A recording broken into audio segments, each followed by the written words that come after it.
Assalamualaikum warahmatullahi wabarakatuh. Saya Lisa Siska Anggraini, mahasiswi Universitas Ngudi Waluyo Semarang dengan NIM 157222031, Prodi S1 Kebidanan Transfer, jalur RPL kelas B, akan mendemonstrasikan video konseling terhadap perdarahan antepartum. Terima kasih. Iya, silakan masuk Ibu. Ya, assalamualaikum Ibu. Salam, silakan duduk. Iya Bu. Gimana dengan Ibu siapa? Ibu Nisa. Baik, perkenalkan saya Bidan Nisa ya Bu. Iya, Ini Bu. mau kontrol ya? Iya. Baik, sebentar ya. Saya tutup pintunya dulu ya. Iya.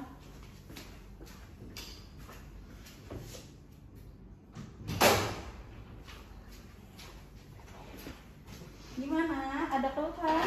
Gak ada keluhan Ibu, mau kontrol ulang aja. Oke, sebentar saya lihat dulu ya. Berarti ini sudah usia kehamilannya sekitar 30 minggu ya? Iya Bu. Oh iya, terakhir USG ke dokter 28 minggu. Oke.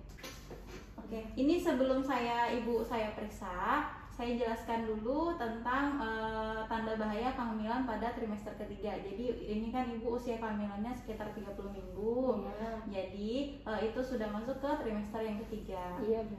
Kalau untuk tanda bahaya dalam masa hamil trimester ketiga sebelumnya sudah pernah tahu belum?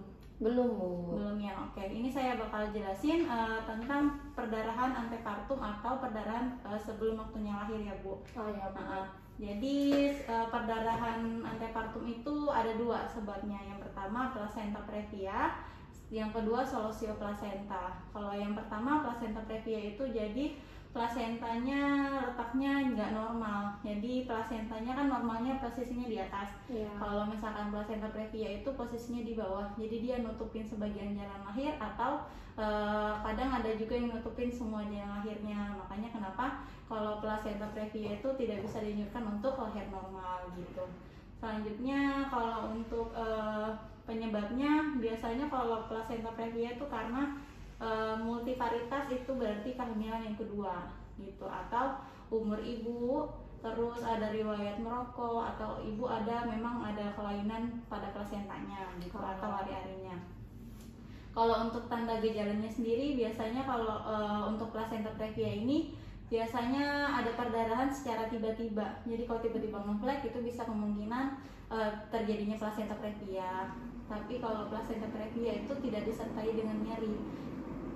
Jadi dia cuma perdarahan, tidak ada rasa nyeri, terus ternyata pas diperiksa kepala bayinya masih tinggi.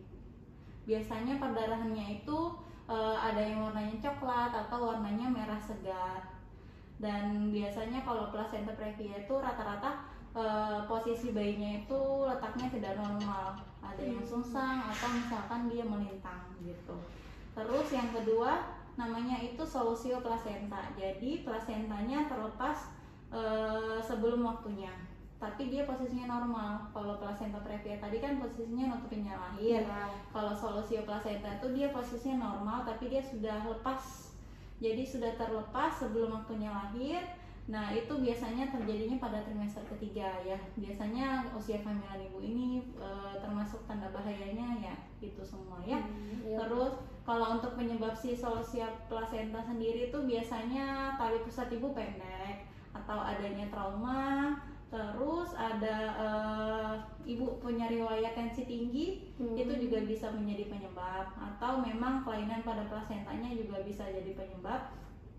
Kalau untuk tanda gejalanya sendiri itu biasanya perdarahan juga iya.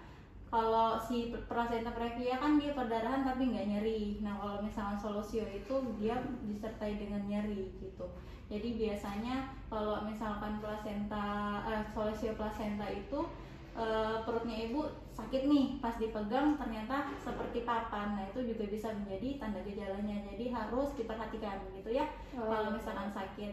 Kalau untuk tanda gejala lainnya itu biasanya ibu shock. Jadi pada saat kondisi perdarahan pada saat solosio itu biasanya disertai dengan shock gitu.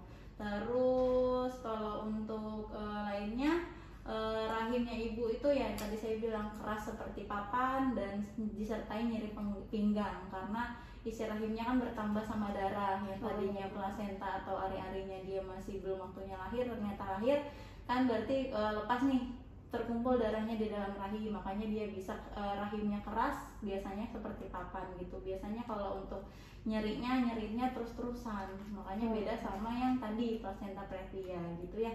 Jadi kalau misalkan nanti ibu ada tanda gejala yang tadi saya jelasin, entah yang pertama tentang plasenta previa atau solusio plasenta, harus segera ke rumah sakit. Kalau bisa sih segera ke rumah sakit karena harus butuh penanganan yang lebih lanjut gitu. Ya, untuk penjelasan saya tadi apa bisa Bu dimengerti atau gimana? Iya, sudah paham Bu. Berarti nanti ada dua ya Bu ya, solusio plasenta sama placenta previa. Oh iya. Ya, yang placenta previa tadi yang tidak nyeri ya. Ya. Kalau solusio placenta itu yang nyeri. Iya, ya singkatnya begitu. Jadi kalau misalkan ada tanda-tandanya yang tadi saya jelasin, ya kalau bisa cepat periksa ke rumah sakit ya nanti ya. Gitu. Oke Bu. Ya, oke.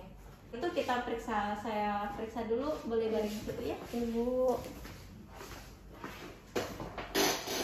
Ya. Oke, sudah selesai.